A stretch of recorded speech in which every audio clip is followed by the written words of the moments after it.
त्या बाजूला अजून एक गोष्ट समजून घ्या मित्रांनो, एक महत्वाची गोष्ट समजून घ्या की ठाकरे बंधूंचं हे नकली राजकारणात तुमच्या समोर मी उघडच पाडतो. सगळं हे दोन्ही बंधू राज ठाकरे उद्धव ठाकरे त्यांची दोन पोरं कुठल्या शाळेत गेली?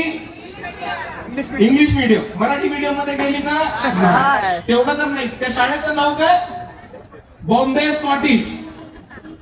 मुंबई स्कॉटिश शाळेचं नाव नाही. शाळेचं नाव काय? बॉम्बे स्कॉटिश. अरे स्वतःच्या शाळेचं नाव बदलता नाही आलं तुम्हाला, मराठी माणसाची अस्मिता काय वाचवायला निघालात?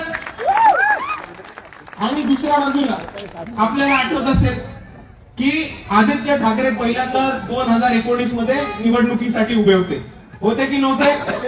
कुठलं उभे होते? वरळीमध्ये. वरळीमध्ये अख्ख्या वरळीमध्ये बॅनर लागले होते. काय बॅनर लागले होते? काय बॅनर लागले होते? तिकडनं बोललं कोणतरी. काय बॅनर? केन शो वरळी. आता माझी मराठी कच्ची असेल, मला मराठी नीट नाही, मी मराठीचा ठेकेदार नाही, पण केम शो हा मराठी शब्द तर नाहीये. कुठला शब्द आहे?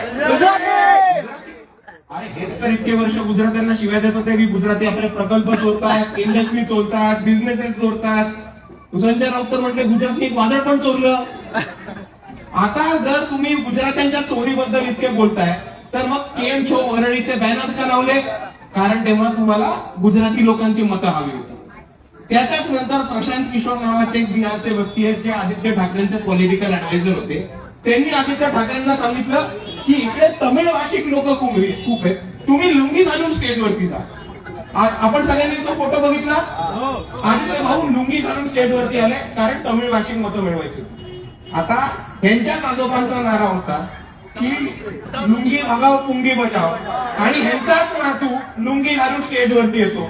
तर किसकी पुंगी बजावणी और किसको भगाने का? ज्या माणसाने सांगितलं लुंगी भगाव पुंगी बजाव, त्याचाच नातू स्टेजवरती लुंगी घालून येतो. का? कारण त्याला तमिळ माणसाची मतं हवी. त्याचाच नातू केम शो वरळीचे बॅनर लावतो. का? कारण त्यांना गुजराती मतं हवी. आणि आज त्यांचा पक्ष संपत आलाय म्हणून त्यांनी मराठी माणसाची अस्मिता जागा करण्याचा प्रयत्न केलाय. हे आपण सर्वांनी नीट समजून घेतलं.